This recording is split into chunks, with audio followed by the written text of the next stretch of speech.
हा हा जो विजय आहे हा सर्वसामान्य जनतेचा शेतकऱ्याचा विजय आहे आणि कार्यकर्त्याचा जे कट्टर मावळे आहेत हा त्यांचा विजय. हे श्रेय सगळं त्यांनाच आहे. खासदार जाधव साहेबांनी आमच्या फॅमिलीवर एवढे आरोप केले, पण त्यांनी त्यांच्या घरातलंच पाहावं काय वातावरण आहे ते.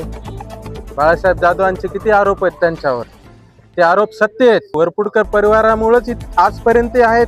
किती निवडणुका झाल्या त्यांच्या, पहिल्या विधानसभेपासून प्रत्येक लोकसभेला त्यांचा मी काम केलेले, आमच्या परिवारानं काम केलेले वेळोवेळी.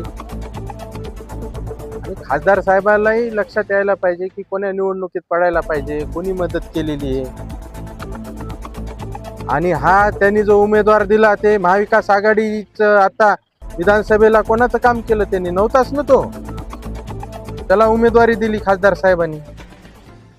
त्याची काय परिस्थिती राहिली, किती नंबर? मी आणखीन, मला काही अद्यापर्यंत माहिती नाही आहे काय परिस्थिती आहे काय नाही, पण खासदार साहेबांना एवढी ताकद लावली, कितीतरी सभा घेतल्या तिथं माझ्या विरोधामध्ये, ठाण मांडून होते तिथं, ठाण मांडून प्रत्येक बूथवर.